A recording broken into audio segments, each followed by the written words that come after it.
بسم اللہ الرحمن الرحیم۔ السلام علیکم ناظرین، ہم اپنے پروگرام روزہ اور صحت کے ساتھ ایک دفعہ پھر حاضر خدمت ہیں۔ ہمارے آج کے پروگرام کا موضوع ہے روزے کے لانگ ٹرم اثرات۔ روزہ ایک مہینے کی عبادت ہے۔ رمضان کا مہینہ شروع ہوتا ہے، مہینہ ختم ہوتا ہے، روزے رکھنے لوگ ختم کر دیتے ہیں۔ پورا مہینہ لوگ روزے رکھتے ہیں، تراویح بھی پڑھتے ہیں، قرآن بھی پڑھتے ہیں، لیکن مہینہ ختم ہونے کے بعد تبدیلی آ جاتی ہے، ماحول کے اندر بھی تبدیلی آ جاتی ہے، لوگوں کے پورے دن کے جو کیفیات ہوتی ہیں اس کے اندر بھی تبدیلی آ جاتی ہے، اور اس کے نتیجے میں بظاہر یہ لگتا ہے کہ زندگی اپنے پرانے معمول پہ واپس آ گئی ہے۔ لیکن جو میڈیکل سائنس ہے اس نے اس موضوع پہ ریسرچ کی کہ ایک مہینے کی فاسٹنگ کے نتیجے میں جو جسم کے اوپر اثرات مرتب ہوتے ہیں، جو جسم کے اندر ایک تبدیلی آتی ہے اور بہت ہی فزیکل لیول پہ تبدیلی آتی ہے کہ بہت سارے ہارمونز کے لیول بڑھ جاتے ہیں، گھٹ جاتے ہیں، نیورو ٹرانسمیٹرز کے لیول میں چینجز آتی ہیں، باڈی میں جو سیلولر لیول ہے اس کے اندر بہت ساری تبدیلیاں آتی ہیں۔ تو یہ تبدیلیوں کے اثرات بھی روزہ رکھنے کے ساتھ ختم ہو جاتے ہیں یا کچھ عرصے تک یہ باقی رہتے ہیں؟ اور جو سائنٹسٹ جس نتیجے پہ پہنچے وہ یہ ہے کہ رمضان کے روزے کے اثرات بہت سارے لوگوں میں تو کئی مہینوں تک باقی رہتے ہیں، اور اس کے سسٹم کو پری رمضان کیفیت پہ واپس آنے میں بعض اوقات 2-3 مہینہ لگ جاتا ہے۔ تو یہ جو اثرات ہیں یہی ہماری آج کی گفتگو کا موضوع ہے کہ روزے رکھنے کے نتیجے میں انسان کی باڈی کے اوپر لانگ ٹرم کیا اثرات مرتب ہوتے ہیں۔ شارٹ ٹرم اثرات پہ تو ہم نے گفتگو کی اپنے تمام مختلف موضوعات کے عنوان کے حوالے سے، لیکن جو لانگ ٹرم اس کے اثرات ہیں وہ بھی ایک تحقیق کا موضوع ہے اور وہ ہماری آج کی گفتگو کا موضوع ہے۔ تو اس لانگ ٹرم اثرات کے حوالے سے جو سب سے بڑی چیز ہمیں سامنے نظر آتی ہے کہ جس کے اوپر میڈیکل ریسرچ نے شو کیا ہے وہ یہ ہے کہ اگر کوئی فرد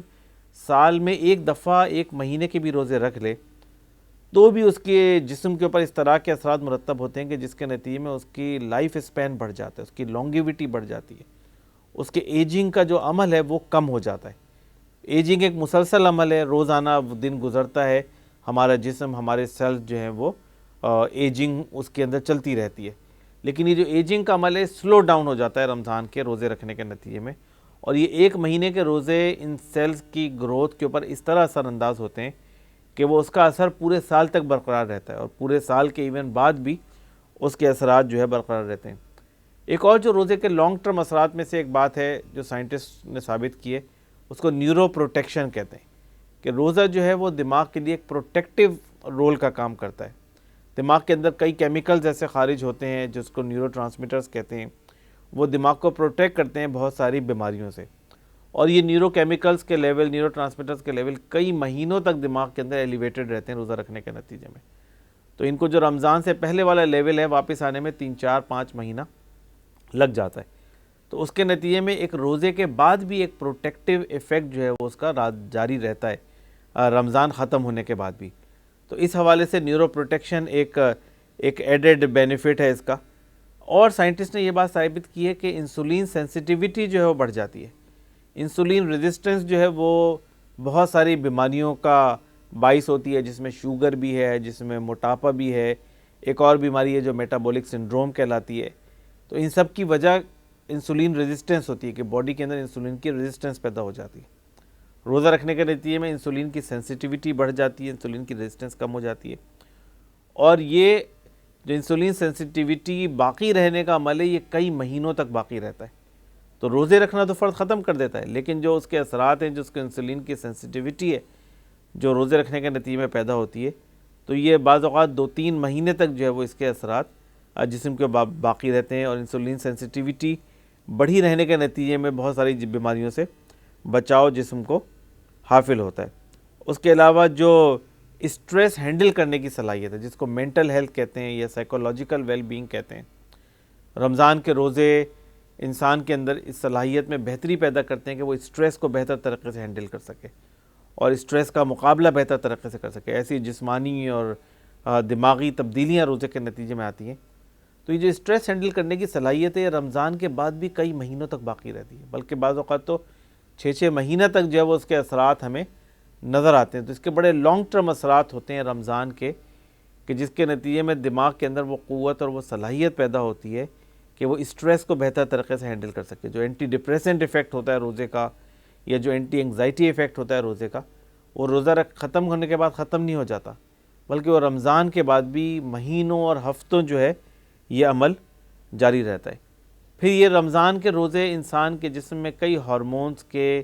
پروڈکشن کو افیکٹ کرتے ہیں۔ ان میں سب سے جو ویل اسٹڈیڈ ایریا ہے وہ گروتھ ہارمون کی پروڈکشن کا ہے، کہ رمضان کے مہینے میں فاسٹنگ کے نتیجے میں گروتھ ہارمون کی پروڈکشن بڑھ جاتی ہے، اور یہ گروتھ ہارمون کی جو پروڈکشن بڑھتی ہے وہ روزہ رکھنے کے بعد فوری طور پہ اپنے پری رمضان لیول پہ واپس نہیں آتی، بلکہ وہ کئی مہینوں تک بڑھی رہتی ہے، اور اس کے نتیجے میں سیل کے اوپر جو اینٹی ایجنگ ایفیکٹ ہوتے ہیں یا اینٹی آکسیڈنٹ جو ایفیکٹ ہوتے ہیں وہ بہتر اچھے ہو جاتے ہیں، اور دوسرے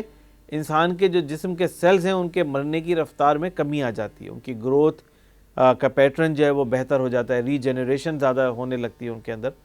تو گروتھ ہارمون کا لیول جو ہے وہ بڑھ جاتا ہے روزے رکھنے کے نتیجے میں، اور پھر اسٹڈیز نے ثابت کیا کہ وہ ہفتوں اور مہینوں تک یہ لیول جو ہے بڑھا رہتا ہے۔ ایک اور لانگ ٹرم تبدیلی جو روزے کے نتیجے میں آتی ہے وہ یہ کہ سلیپ پیٹرن ٹھیک ہو جاتا ہے۔ اس کو تو اب دنیا میں باقاعدہ ایز اے میڈیکل ٹریٹمنٹ استعمال کیا جاتا ہے کہ جن لوگوں کا سلیپ پیٹرن ڈسٹرب ہو ان کو بعض اوقات صرف 1 دن کی فاسٹنگ کرائی جاتی ہے، 2 دن کی فاسٹنگ کرائی جاتی ہے، یا 5 دن کی فاسٹنگ کرائی جاتی ہے۔ اس کے نتیجے میں ان کا سلیپ سائیکل چینج ہو جاتا ہے، اور بہت لمبے عرصے کے لیے چینج ہو جاتا ہے، بعض اوقات 1 سال کے لیے جو ہے وہ سلیپ کا پیٹرن اور سلیپ کا سائیکل چینج ہو جاتا ہے۔ تو رمضان کے روزے رکھنے کے نتیجے میں جو سلیپ پیٹرن کے اندر اور سلیپ سائیکل کے اندر تبدیلی آتی ہے وہ اس کا اثر بھی ہفتوں اور مہینوں برقرار رہتا ہے۔ اس کے نتیجے میں رات کو جو بار بار آنکھ کھلنا ہے یہ کم ہو جاتا ہے، اس کے نتیجے میں ریسٹ لیس لیگ کی جو سمٹم ہے وہ کم ہو جاتی ہیں، یا گہری نیند جو ہے وہ بہتر ہو جاتی ہے۔ تو یہ عمل جو ہے وہ کافی عرصے تک برقرار رہتا ہے۔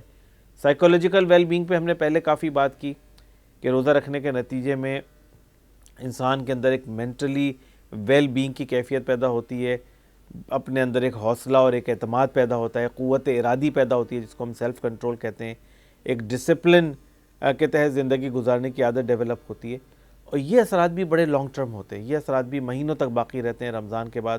ہفتوں اور مہینوں باقی رہتے ہیں۔ بہت سارے لوگ ہیں جو روزے رکھتے ہیں وہ خود اس بات کو محسوس کرتے ہیں کہ رمضان کے گزرنے کے بعد جو رمضان کے اثرات ہمارے جسم کے اوپر ہیں وہ بعض اوقات 2 3 مہینہ اس کے اثرات جو ہے باقی رہتے ہیں، اور جو لوگ پھر روزے رکھتے رہتے ہیں ان کے اندر یہ اثرات اور زیادہ طویل عرصے تک باقی رہتے ہیں۔ اسی طرح کینسر کے حوالے سے ہم نے اپنے پچھلے پروگرام میں گفتگو کی کہ ایون تھوڑے عرصے کے لیے روزہ رکھنے سے بھی جسم کے اندر کینسر کی شرح کم کی جا سکتی ہے، یا کینسر ریلیٹڈ پرابلم جو ہیں وہ کم کی جا سکتی ہے۔ تو ناظرین، یہ جو 1 مہینے کا روزہ ہے یہ ہے تو 1 مہینے کا روزہ، لیکن جو اس کے اثرات ہیں وہ بڑے ہمہ گیر ہیں اور بڑے لانگ ٹرم ہیں، ہفتوں اور مہینوں تک رہنے والے ہیں، اور میڈیکل سائنس اس حوالے سے اس میں ریسرچ بڑھ رہی ہے، تحقیق بڑھ رہی ہے کہ روزے کے اثرات کتنے طویل عرصے تک انسانی جسم پر قائم رہ سکتے ہیں اور کتنے طویل عرصہ تک انسانی جسم کے اوپر دیکھے جا سکتے ہیں۔ اور جیسا کہ ہم نے پہلے گفتگو کی تھی کہ اگر ہم اس روزے کے بعد مینٹیننس کے طور پہ انٹرمیٹنٹ فاسٹنگ کا عمل جاری رکھیں، مہینے میں 1 دفعہ 2 دفعہ 3 دفعہ یا اس سے زیادہ اگر ہم روزوں کا اہتمام کریں، تو پھر یہ روزے کے اثرات اور زیادہ طویل عرصے تک باقی رہ سکتے ہیں، بلکہ ہو سکتا ہے کہ سالوں اس کے اثرات کو ہم مینٹین کرنے میں کامیاب ہو جائیں۔ تو ناظرین، آج اس حوالے سے ہم نے گفتگو کی روزے کے لانگ ٹرم بینیفٹس کے حوالے سے۔ اپنے اگلے پروگرام میں دوسرے موضوع کے ساتھ دوبارہ حاضر خدمت ہوں گے۔ اجازت دیجیے، اللہ حافظ۔